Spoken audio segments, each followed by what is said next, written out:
Hey guys, welcome to the recap of round 3 of the UzChess Cup, held here in Uzbekistan, Tashkent. I'm here playing in the open section, and top grandmasters are playing in the masters section. So let's start by taking a look at a couple of games from the masters section. Today, Jan Nepomniachtchi was playing with the black pieces against Nicholas Theodorou, the Greek grandmaster who has previously defeated none other than Hans Niemann. And obviously Jan was serious about this game. And, this position, by the way, occurred in, I think, a dozen of games at the candidates, with bishop e7 in the queen's gambit declined. I think in some Sindarov games, in some Yesipenko games, Hikaru played something similar stuff. Lots of people play this line these days. And we get this unusual line where white gives up the bishop for black's knight. It's quite peculiar. Maybe this was meant to surprise Jan, but Jan, having thought for a couple of minutes, proceeded in the correct way. Here, black trades this knight for the bishop, because if the knight erects itself on e5, it may become a very menacing piece. And once you take it, for example, with the knight, the f pawn becomes an e5 pawn, and a pawn on e5 is always very strong help in the attack. So it's best, even though black has temporarily the two bishops advantage, it's best to give up this light squared bishop. Also take a look at the pawns. Many pawns of black are on light squares. The light squared bishop is not so effective here. So Jan decidedly correctly decides to do this, and this is a very peculiar maneuver from Nicholas. He hides the king on g2. He's not castling. He can castle here, but castling is not the top engine move. Top engine move is to put the king on g2 and then push the h pawn. But Jan just develops, and after a couple of more moves, breaks in the center, because Theodorou is doing some weird stuff with his knight here. But it's, by the way, it's still top engine move, because my grandmaster coach Farukh Amanatov told me during our first lesson a couple of years ago, when we started having lessons, that the first thing you should do when you are out of your opening, when the middle game starts, is take a look at your knight, or knights if you have any, and improve them. So here the knight is not doing anything. It's looking at its own pawns. On c3 it won't be doing anything either. So Theodorou decides to reroute it to e5. That's why knight g1, very sophisticated move, but very good, top engine move. And Nepo decides to break open in the center, because what is white doing? if the king is stuck in the center, you should break open the center, another rule of thumb in chess. But they just trade pieces and go into this endgame and agree to a draw in several moves. So kind of a boring grandmaster draw. So here they repeat the moves and agree to a draw, because nobody can break through. Black can stand and wait, white can stand and wait, and yeah, it's a draw. And most of the games today finished in the same exact manner, because and it's typical for round robin top events, because yesterday was an exception, an outlier. All 5 games were decided. White won in all 5 games yesterday, and today they remembered, we are grandmasters, we need to make grandmaster draws, and they all made draws. Arjun made a draw. Nepo, Nodirbek Abdusatorov made a draw. Also Hans made a draw. But there were 2 guys who did not know that they are supposed to make a draw. They are Shamsiddin Vahidov, a very strong Uzbekistani grandmaster, Olympiad winner in 2022, and Muhyiddin Madaminov, the second of none other than Jawahir Sindarov, and the guy who is leading the tournament after 2 rounds with 2 out of 2. And Muhyiddin, wow. He's just 19, but maybe he's the biggest opening expert in the world right now. I don't know, because he prepared Jawahir for the candidates, and Jawahir was crushing everyone out of the opening, or at least getting a very comfortable position out of the opening all the time.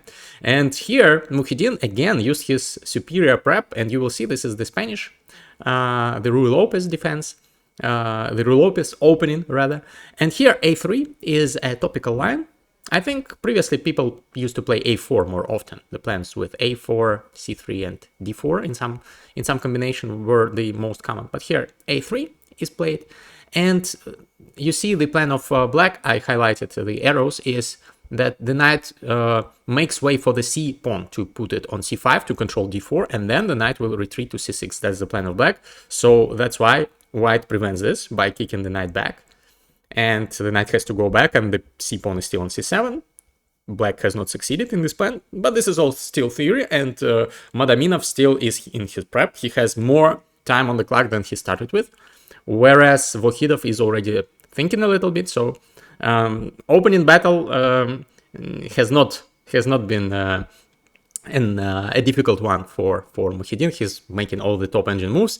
Yes, white is a tiny bit better because white has an extra tempo, because white is white, but still there's nothing too crazy about this. Here it's a very typical maneuver to give up the bishop for this knight to establish domination over the d5 square, very important square in rule oppuses, in Italians very often. So this is exactly what happens in many other openings. Knight on d5 is a nice piece, but it's not forever, because there is a knight on d4 jumping for black. And now the knight from d5 gets kicked by a pawn, and it has to take. And it looks like it will be another grandmaster draw, but no. So there are two moves here. I highlighted them in arrows, and this is the first time that Mukhidin Madaminov started thinking in this game. It's move 19 for black, and he was still in his prep up until this moment. This is impressive, to say the least. And also, of course, he did not know that this exact line would happen. So yeah. Kudos to Madaminov. And here there are two moves, rook c8 and c5, and he was thinking, and he played again the top engine move, but he started spending some time probably recollecting what he had in his file. And we get this endgame. White is controlling the a file, but white is not in a rush. White makes Luft for the king to hide it on h2. And then a couple of moves later they trade a pair of rooks, and a couple of more moves later they trade second pair of rooks, and they get this queen endgame.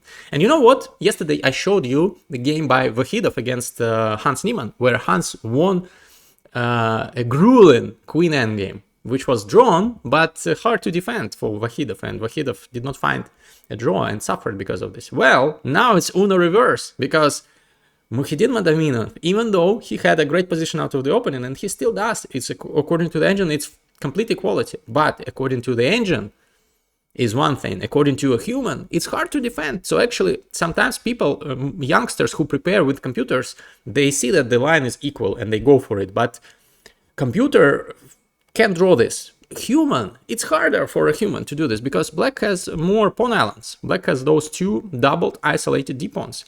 They are pawn islands, and this is the third pawn island, f, g, and h pawns. A pawn island is a group of pawns standing together.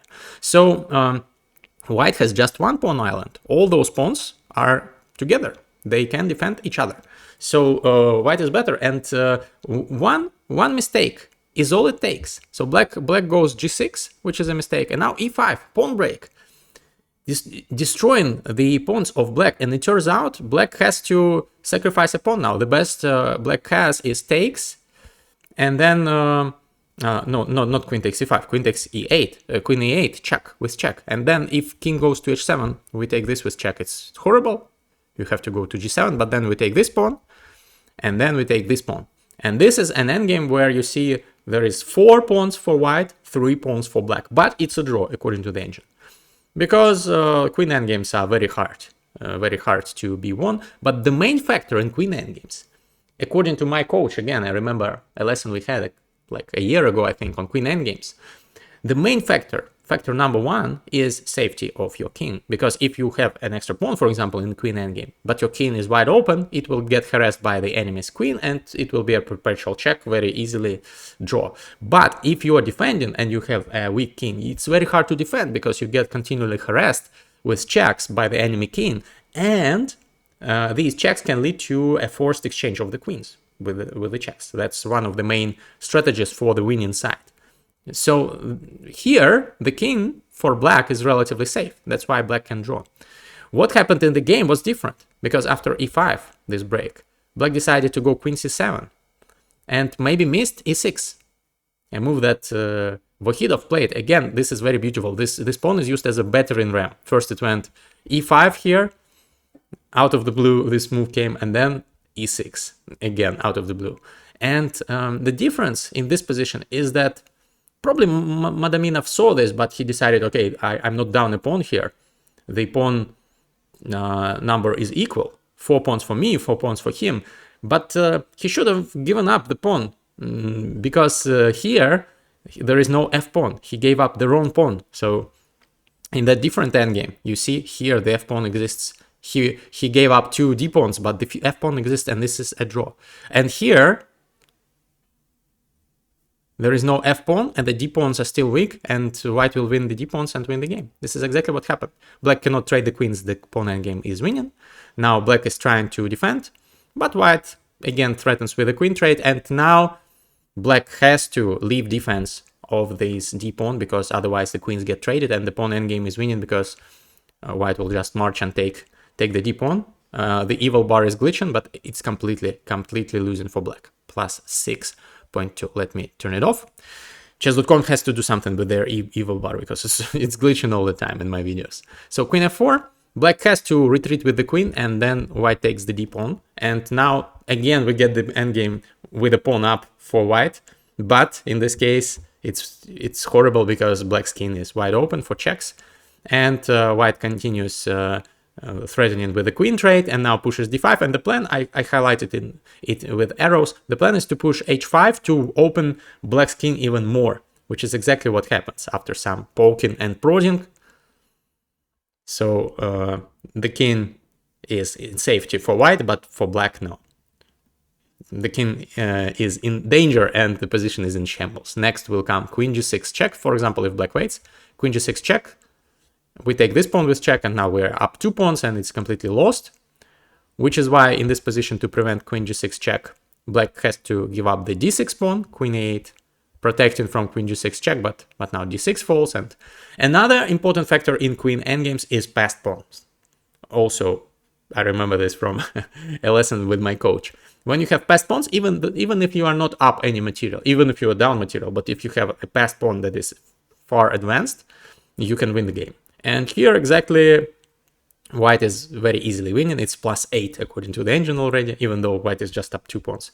Because the pawn is marching, black decided to take at least the h pawn, but black loses after a couple of more moves, because the king is advancing and combining the threat of queening the pawn and the threats of mating enemy's king. And here, after a couple of checks, black resigns, because if black trades the queens, white will queen another pawn, and if black goes somewhere with the queen, let's say queen b1, then king f7 discovered check. King f7 check, very beautiful, right? Checking using your king, and queen g7 is checkmate. So here Madavinov lost his first game in this tournament. He's still leading, but he's now in joint lead with Arjun Erigaisi and Nodirbek Abdusattorov. But there's still, anything can happen in this event. It's still beginning. And let me show you my game, because it was more interesting than any of the Grandmaster games today. I'm not saying that I'm better than them. Not, of course. We are in different leagues, but there was a lot of action. A lot of action here. So I'm playing a young Uzbekistani FIDE master, Abdu Hakimov Akbarali, and he decides to go for this g3 setup, fianchetto setup, against my King's Indian defense. And recently, maybe you remember Magnus's game. Magnus, in a similar position, decided to go rook e8 and bishop d7 against Vincent Keimer. Got a very interesting position, but I decided to go with another setup with c5 and knight c6. It's also it's rather well known. What Magnus did was not well known. This is more common. The knight is attacking the pawn on c4, so he defends. And now I try to break open in the center, and I drew the arrow. White in these variations wants to push b4, and black very often wants to push b5 to play on the queen side, which is exactly what happens. So they push b4 and I push b5. And yes, this pawn may get harassed by white. Here was around here was where my prep ended. But I knew that I had to be okay, even though the engine gives some advantage to white, but it's the King's Indian defense. Very often in the King's Indian, the engine gives some advantage to white, but it's a double-edged opening. And he immediately tries to tackle my b5 pawn, but the problem for him is once he takes, he cannot take again. Well, he can, but he will be pinned like this, and his knight is hanging, and after queen a4, queen b6, he is pinned like crisscross applesauce. Absolutely horrible position for white. The engine might defend this, but humanly speaking, I don't know how to defend this. You just lose your knight. So this pawn is untouchable as of now. He goes knight b3. Of course, I do not trade and help him develop his pieces. I go knight e8. Now my bishop is attacking his knight, and also my knight from f6 is on a journey, is about to embark on a journey to a6 to support the pawn push, because I have a passed pawn. This b5 pawn is a passed pawn. Oh, of course he doesn't take it. It would be a horrible blunder of the rook. He goes knight d4, blocking the diagonal for my bishop, and also maybe sometimes intending to go to c6. I go knight c7, continuing my plan. I'm also reinforcing this pawn. Again, he cannot take this pawn because he'll be pinned and the knight will get lost. So he goes bishop f4, putting pressure on my d6 pawn. But now I continue with my plan of attacking his rook and pushing my b pawn. And I'm quite happy here. I've started already outplaying him on the clock. I was a bit late for the game because I was recording some content for you guys. I was 10 minutes late, but now I'm already up on the clock time 10 minutes because I'm playing fast, I'm playing confident. I don't care that he's a FIDE master. I want to win this game.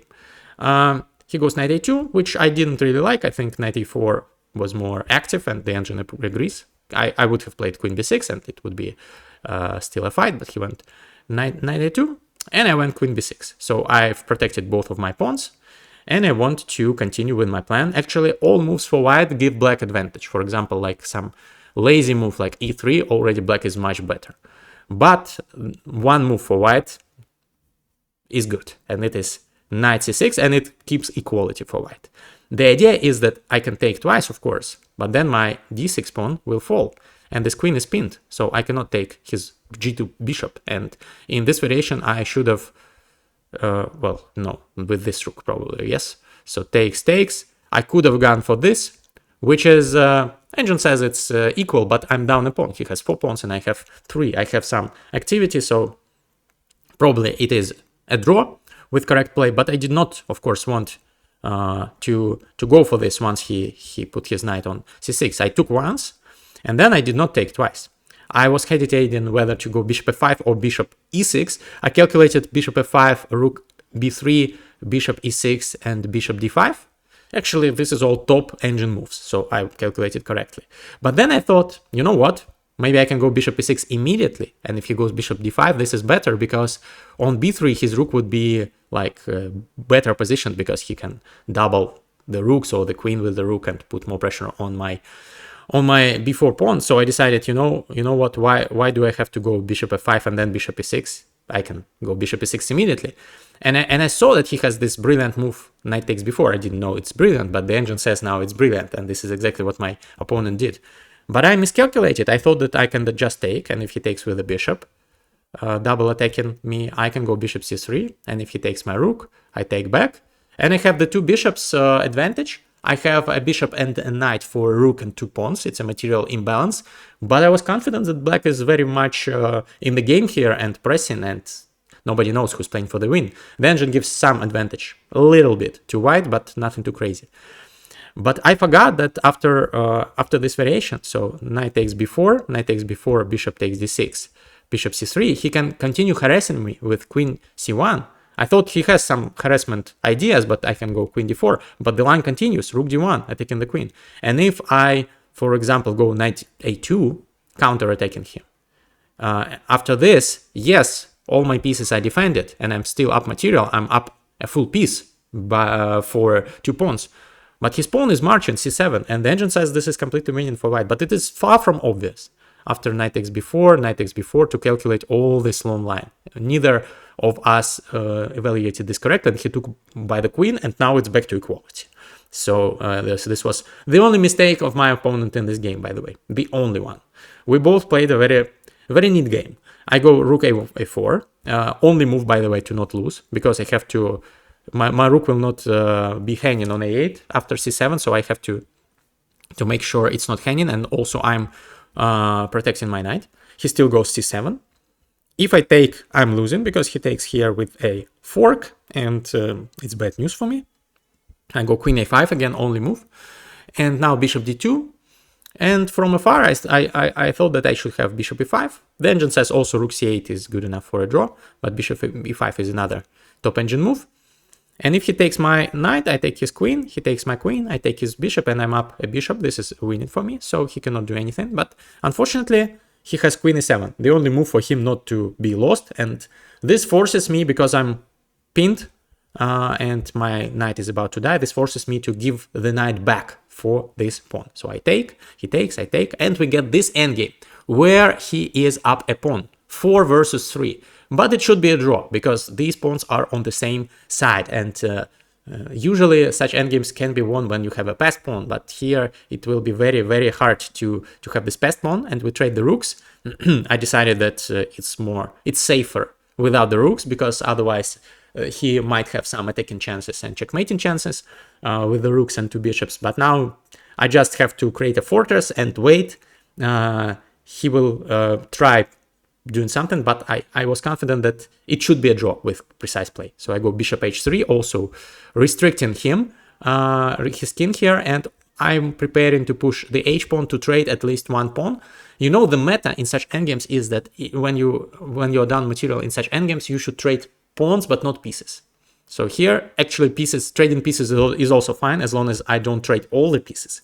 As long as I have 1 bishop left against my opponent's 1 bishop, it's okay. But 2 bishops trading 2 bishops would be bad, because a pawn endgame usually is lost with an extra pawn for the opposite side. So here I tried trading some pawns, which I succeed in. I've traded 1 pawn, and now we're just maneuvering, waiting. Actually, the engine says I could have traded this bishop and made a draw, but I was hesitating because this would have given him a passed pawn. Maybe he could have tricked me somehow, so I didn't do that. Still, it's a draw. And I was quite confident here because he cannot do anything without pushing at some point e4 and f5, and that will enable me to trade 1 more pawn, and that would even increase my drawing chances even more. And this is exactly what happened. He has to come up with some plan. So he trades the pawns at some point. Here he pushes f5. He has nothing better to do. And now I have just to wait. I just have to wait. I just have to wait and not blunder anything. I'm checking him with my bishops. And you see, I've drawn some arrows. If he pushes g6 at any point, which is maybe the only sensible plan for him to proceed, I will just take and put my bishop on this g8, a2 diagonal, and he will never be able to do anything about it to me. But I have to be careful to avoid any traps. So I put this bishop on that diagonal. I put my king here. He puts his king on h6. And initially I wanted just to check him from f8 and made him go back. And probably this would have been the easiest draw. But unfortunately, my mind just stopped working. This was hour 5 of our game. And somehow I hallucinated. I thought if I go bishop f3, I'm making the draw in the easiest way. Because if he pushes g6, I'll have this check. And his king is cut off. He will have to trade the bishops and then trade this pawn. And then I'll just put the king on g7 and he's not breaking through. So I thought bishop f3 should be drawing. And I completely missed the fact that he can go bishop g7. Well, I saw bishop g7, but I didn't see the follow-up. After bishop f4, I was like, okay, I'm pinning him completely. What can he do? But he went f6, and I didn't even, at first, I didn't realize what's wrong. I thought, okay, it's an easy draw. His king is stuck. But then I remembered that he has this bishop on d3, and it's a checkmating threat. I just completely collapsed. It was unnecessary. But this happens in chess when you are tired. I didn't sleep well. And yeah, I should have slept better to have better concentration at the end of the game. So here, I still have some resources. I sacrifice the bishop and sacrifice another one. And if he takes, it's a stalemate. Because you see all those squares are controlled by my opponent. So it's a stalemate. But unfortunately, he doesn't have to take. He goes bishop e2, bishop d3. Again, if he takes, it's a stalemate. But he has a way to maneuver his pieces so that there is no stalemate now. His plan is just to put the bishop somewhere and walk his king to h6 and then put the bishop here, one bishop and another here, and it will be a checkmate like this. And this is exactly what happens. And here I resign because next he'll go bishop f8 and bishop g7 checkmate. And if I go here, he'll just take. And I have this one square for the king and it's not a stalemate. Tragic. I had a draw in my pocket practically. But I missed it. It happens in life and in chess. This will be a valuable lesson for me. Wish me luck in the next rounds. The game goes on. I have 2 out of 3 points. I'm quite confident in my level of play. I think I'm playing good chess. I should continue doing this and we'll see what happens. See you in the next one. Bye-bye.